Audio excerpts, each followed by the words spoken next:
My last run, my last race, my last thing.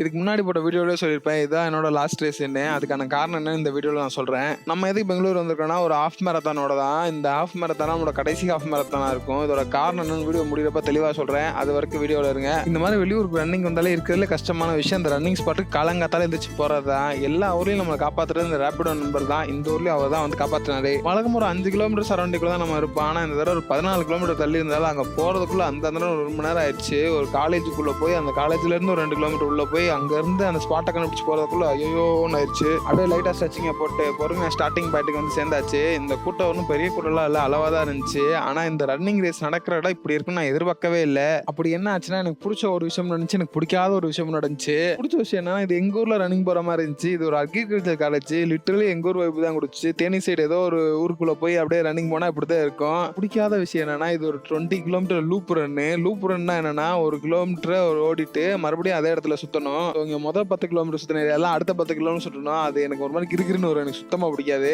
ஆனா அதை பத்தி எல்லாம் கவலைப்படாம வெட்டுக்கிறமா ரேஸ் கம்ப்ளீட் பண்ணி முடிச்சாச்சு. இதுல ஹைலைட்டான விஷயம் என்னன்னா நம்ம 2 பேரும் 4 நிமிஷத்துல முடிச்சிருக்கோம். நான் 2 மணி நேரத்துல தான் முடிப்பேன் நம்பிக்கையோட போனேன். ஆனா என் நம்பிக்கை இதை உடைச்சிருச்சு. அப்படியே போய் மெடலை வாங்கிட்டு கையோட சாப்பிடறதுக்கு போய் சாப்பிட்டு முடிச்சாச்சு. ஏன்னா சரியான பசி. சரி ஓகே, இப்ப மெயின் கதைக்கு வருவோம். ஏன் இது என்னோட கடைசி மேரத்தான், இதுக்கப்புறம் நான் மேரத்தான ஓடுவேனா இல்லையா, அந்த மாதிரி நிறைய கேள்விகள் உங்ககிட்ட இருக்கும். அதுக்கெல்லாம் இன்னும் தெளிவான பதில் சொல்ல இன்னொரு வீடியோ ரெடி பண்ணிட்டு இருக்கேன். பேசிக்கலி இது ஏன் கடைசி மேரத்தான்னா இதுக்கப்புறம் நான் மேரத்தான் ஓட போறது இல்ல. அது காரணம் என்னன்னா எனக்கு இந்த நீ பெயின் வந்துட்டே இருக்கு. ஆனா இருந்தா அந்த மாதிரி நீ பெயின் வரும், அது அவ்வளவு பெரிய பிரச்சனை இல்லை. ஆனா அது திரும்ப திரும்ப வந்துட்டே இருந்தா பெரிய பிரச்சனை. அதனாலதான் இந்த மேரத்தானே ஓட வேணும் முடிவுக்கு வந்தேன். சும்மா நம்ம மேரத்தான் ஓடிட்டே இருந்தோம்னா இது இன்னும் ஒஸ்ட் ஆகி நம்மளால சுத்தமா வாழ்க்கையில ரன்னிங்கே போக முடியாத நிலைமைக்கும் போகலாம். அந்த நிலைமைக்கு போக எனக்கு விருப்பம் இல்லை. ஏன்னா எனக்கு ரொம்ப பிடிச்ச ஸ்போர்ட் ரன்னிங்கு. ஸோ நான் ரன்னிங் எப்படி இருக்க போதில்ல, இது லாஸ்ட் மேரத்தான் தான் இப்போதைக்கு. எங்க